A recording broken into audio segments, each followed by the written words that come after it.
Hello friends, नमस्कार। मैं मिथिलेश चौधरी। मैं मोटिवेशनल क्लासेस लेकर के आता हूँ और जो चाहता हूँ वैसा होता नहीं है, क्योंकि आप वीडियो तो देखते हो लेकिन इस चैनल को सब्सक्राइब नहीं करते हो। तो इसमें क्या होता है, हमारी जो हौसला है पूरी तरह से परास्त हो जाती है। अगर हमारी हौसला बढ़ाना चाहते हो, डेली एक नॉलेजेबल वीडियो देखना चाहते हो, तो इस वीडियो को सब्सक्राइब कर लीजिए।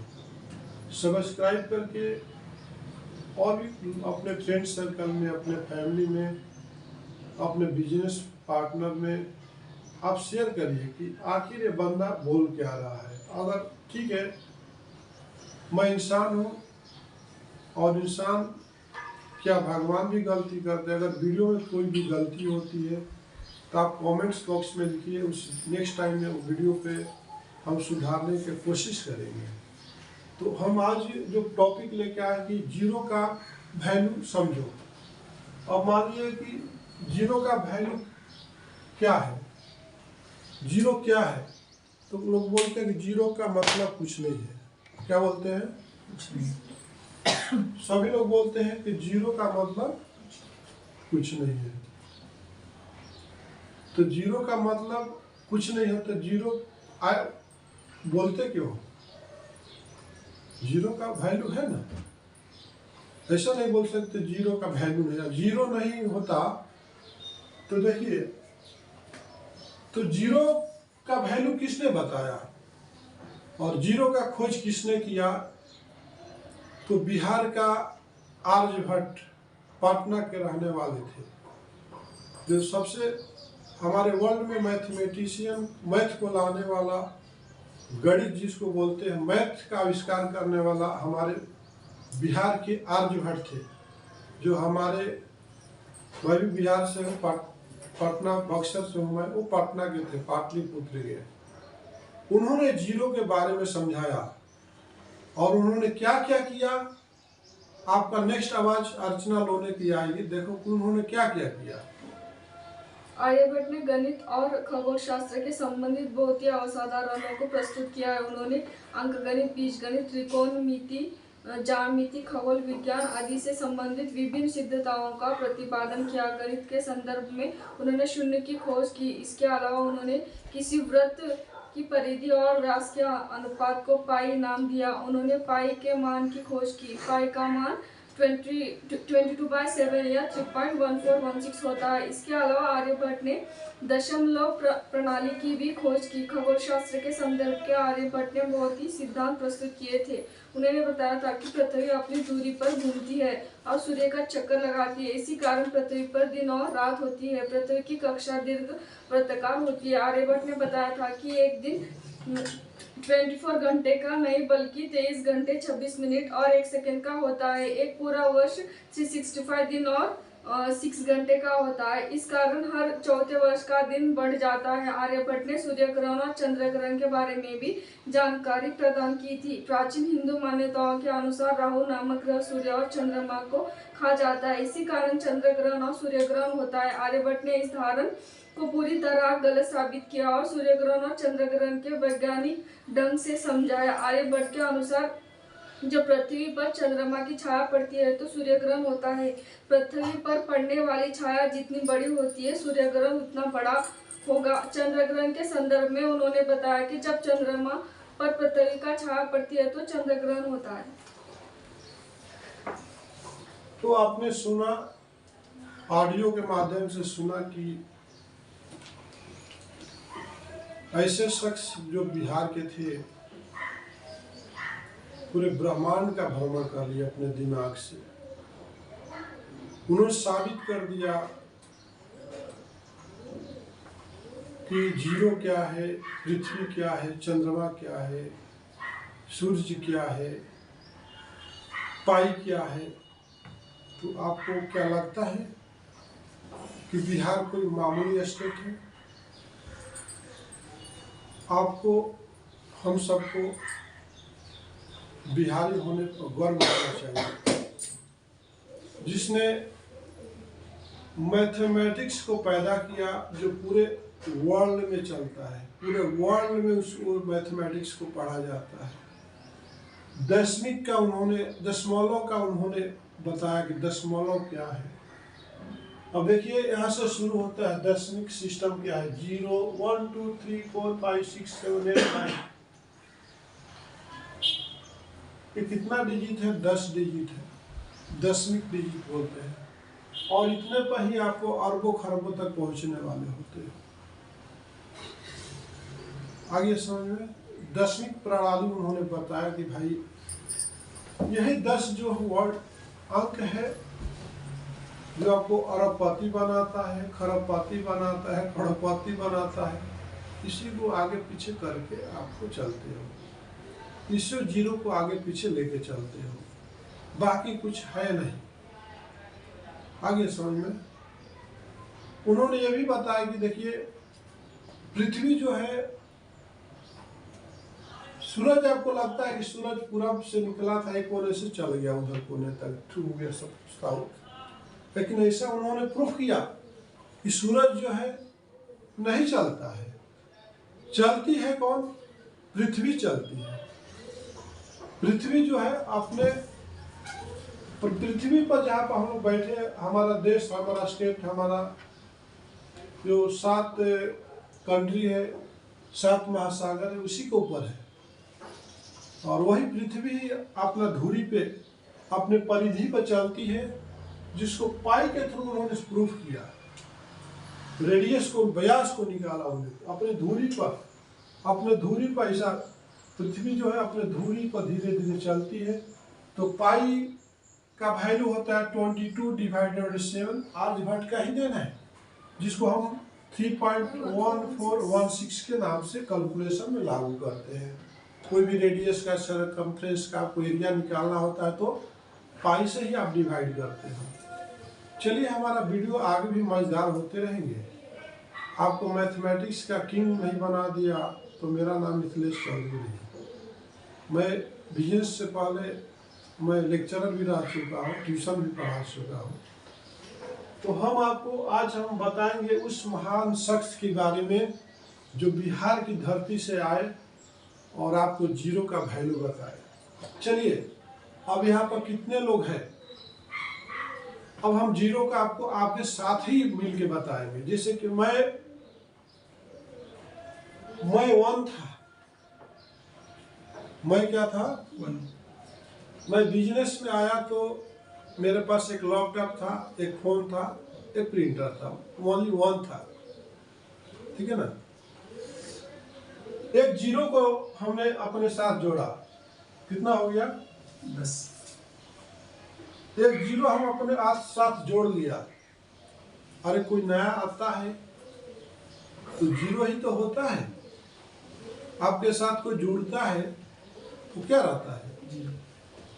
आपके पास नॉलेज रहता है। जो आपके पास ज्वाइन होता है तो क्या वो सब्जेक्ट के लिए जीरो रहता है ना? आगे समझ में, जैसे आप फॉर एग्जाम्पल मान लो के वैष्णवी है, अर्चना है, क्या क्या उनको कुछ मालूम था कि बिजनेस क्या है? जितने भी यहाँ पर जुड़े हैं, जैसे समीना आपको 3 महीने से जुड़ी है, ग्रुप ऑफ संध्या कलेक्शन, इसको क्या पता था? लेकिन अभी इसने भी कुछ जीरो से हीरो बनने की कोशिश कर रही है। आज अपने कम्युनिकेशन को स्ट्रॉन्ग कर रही है। तो आई थी तो जीरो ही थी, कुछ पता था? तो जीरो का वैल्यू आपको समझ में आ गया? आगे समझ में ना? अब हम आप यहाँ पर लिखते हैं 35, तब इसको 35 बोलोगे। क्या बोलोगे?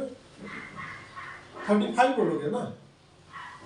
अगर यहाँ पर 0.35 लिखेंगे तब क्या बोलोगे? मैं कुछ नहीं बोलोगे। 35 क्या है उसके आगे मालूम नहीं, क्या है उसके आगे मालूम नहीं, मालूम है आपको? अब इसी के आगे हम लगा देंगे 0.35, अब क्या बोलोगे? 0.35। बात समझ में? तो जीरो का आपको मतलब समझ में आ गया होगा ना। इसके बिना कुछ चलने वाला नहीं था। आर्यभट्ट ने यह प्रूफ किया कि जीरो के बिना जो है कुछ भी पॉसिबल नहीं है। जैसे कि आप मान लीजिए 1 + 0 = 0 बोलते हैं, बोलते हो ना। अब मान लीजिए वन आता सर। 1 आएगा सर, 1 आएगा। 1 into 0 होगा तो 0। तो 1 + 0 1 हो गया, और 1 into 0 करेगा तो 0 आता। 1 होगा। नहीं 0 0 आता। हाँ 0 आता है। 0 आएगा। अब मान लीजिए 2 into 0 करेगा तो कितना होगा? 0 ही आता। हाँ 0 आता। तो आपने देखा कि 0 का वैल्यू क्या है, तो अब तो क्या पता 2 था और 0 से आपने किया तो 0 हो गया ना, तो वैल्यू है ना उसका। आप बोलते हो कि 0 का वैल्यू नहीं है। आगे समझ में, आप बोलते हो कि 0 का वैल्यू नहीं है। कोई भी आपके पास, जैसे आप अपने घर से ले लीजिए, एक बहू आती है शादी करके, उसको बोलते कुछ भी नहीं मालूम इसको खाना बनाने में, आप उसको इतना टॉर्चर करते हो, लेकिन उस दिन आप उसका वैल्यू दे दिए होते तो क्या होता? कोई भी आपके पास स्टाफ आता है, कोई वर्कर आता है, आप उसको टिकने नहीं देते हो, आप उसको 0 की तरह बिहेव करते हैं। चल तेरे को क्या आता है, बस समझ में। तो आर्यभट्ट ने ये समझाया आपको कि 0 का वैल्यू बहुत है। आगे समझ में, आप जैसे कि आप ये 2 है, इसके आगे लगा 20 रुपीज हो गया, अगर 200 हो गया, तो 0 ही तो इसका वैल्यू बढ़ा रहा है 2 का। 2 अपने आप में क्या है? कुछ भी नहीं है। लेकिन जब इसके आगे 0 लग रहा है तो 2 से 2000 हो गया भाई। आगे समझ में। तो हमारे भी ऑर्गेनाइजेशन में अगर कोई बंदा आता है तो उसका वैल्यू देना चाहिए। सामने वाला क्या करता है वो आपको बताने को कोशिश नहीं करता, आपको ऐसा ना निगलेक्ट करता है, इतना आपको इरिटेट करेगा तो आपको लगे छोड़ के चले जाना, यार यहाँ पर कोई रिस्पेक्ट नहीं है, कोई इज्जत नहीं है। आगे समझो। लेकिन आर्यभट्ट ने बताया कि मेरे बिना 0 का उन्होंने सर्च किया, खोज किया, उन्होंने किया, और पूरे ब्रह्मांड को पता है कि 0 का वैल्यू है भाई, और इसके बिना कोई भी कैलकुलेशन काम करने वाला नहीं है आपका। कहीं भी जाओगे तो 0 आपको जरूरत पड़ेगी, कहीं भी जाओगे तो एक हेल्पर की जरूरत पड़ेगी, कहीं भी जाओगे तो एक आपको साथ की जरूरत पड़ेगी। बात समझ रहा है? सब काम आप नहीं कर सकते, हर जगह पे 0 के लेके चलना है आपको। उन्होंने प्रूफ किया कि 0 का वैल्यू है। तो हमारा पहला वीडियो था कि 0 का वैल्यू समझो, और जिस दिन आप 0 का वैल्यू समझ लेते हो, तो 0 के साथ अपने हाथ मिला लेते हो। देखिए संगत, आप 0 जो है ना, जिस संगत में जाएगा उसका वैल्यू बढ़ाने वाला है। बात समझ रहा है? कोई भी आदमी आपके पास ऑर्गेनाइजेशन में काम करने के लिए आता है तो आपका वैल्यू बढ़ रहा है। क्या बढ़ रहा है? तो कोई भी आपका, चाहे फ्रेशर हो, चाहे नया हो, चाहे कोई भी पुराना, आपके साथ जुड़ रहा है, सोच लीजिए कि आपका वैल्यू बढ़ा रहा है। आप उसको ऐसा मत सोचो कि वो हमारा वैल्यू कम कर रहा है। जो भी आपके साथ जुड़ रहा है इसका मतलब आपका वैल्यू बढ़ रहा है। जिससे आपको बताया मैंने कि यहाँ पर 1 है, लेकिन इसके साथ 0 जुड़ गया तो भाई इसका वैल्यू बढ़ा दिया, 10 कर दिया, और फिर एक 0 जुड़ गया तो 100 कर दिया भाई। तो आपके साथ चाहे कंपनी हो, चाहे ऑर्गेनाइजेशन हो, चाहे कुछ भी हो, चाहे फैमिली हो, अगर 0 कोई भी आदमी 0 बन के आता है तो जब भी आएगा कुछ तो मालूम नहीं रहेगा, तो वो आपका वो हीरो बनाने के लिए बहुत सक्रिय काम करेगा। तो आप उसको ले करके, उसके संगत में रह करके आप उसके साथ आगे बढ़ो। ये आर्यभट्ट ने आपको प्रूफ किया। और क्या किया आर्यभट्ट ने? जैसे कि पहले लोग सोचते हैं कि सूर्य ग्रहण क्यों लगता है, तो सूर्य ग्रहण जो होता है, जब सूर्य ग्रहण जब लगता था तो लोग सोचते हैं कि सूर्य जो है, चंद्रमा जो है सूर्य को खा गया, ऐसा लोगों को लगता था। लेकिन आर्यभट्ट ने ऐसा साइंटिस्ट का काम किया, अपने मैथमेटिक्स से कैलकुलेशन करके बताया कि जो सूर्य जो होता है, मान लीजिए कि यहाँ पर सूरज है और यहाँ पर पृथ्वी है और यहाँ पर चंद्रमा है, तो चंद्रमा क्या करेगा, धीरे धीरे धीरे धीरे इधर आकर के इधर बीच में ढुक जाएगा और इस पृथ्वी के डायरेक्ट अपना प्रकाश दे देगा। अब इनको सूर्य को जाने नहीं देगा, सूर्य का प्रकाश पृथ्वी पर नहीं जाने देगा, तब इसलिए वहां पर आपका सूर्य ग्रहण लग गया कि हम हमारे, अब हम डायरेक्ट आपसे इंटरटेक करते थे, कोई और मेरे बीच में आ गया इंटरटेक करने के लिए, तो हम आपसे डायरेक्ट इंटरटेक नहीं कर पाए। तो सूर्य क्या पहले लाइट दिया धरती को, पृथ्वी को, लेकिन कुछ समय के बाद चलते चलते तो सब लोग तो चल ही रहे, सूर्य भी, पृथ्वी हमेशा चलती रहती है, तो उसके सामने कभी चली गई इसके पर चंद्रमा के सामने, तो चंद्रमा की पूरा लाइट उसके सामने आ गया, तो अंधेरा हो गया, सूर्य वहां पहुंचा नहीं, तो उसको सूर्य ग्रहण बोलने लगे। अब चंद्र ग्रहण क्या होता है, जैसे कि चंद्र पृथ्वी का जो है चंद्रमा पर हावी हो गई, पृथ्वी जो है चलते चलते चंद्रमा पर हावी हो गई, तो उसको हम लोग चंद्र ग्रहण बोलते हैं। तो आपको आर्यभट्ट ने ये सारी चीजें आपको बताया, तो ऐसे महान शक्ति को हम लोग को सैल्यूट करना चाहिए है। इसी के साथ मैं वीडियो को विराम देता हूँ। नमस्कार, धन्यवाद।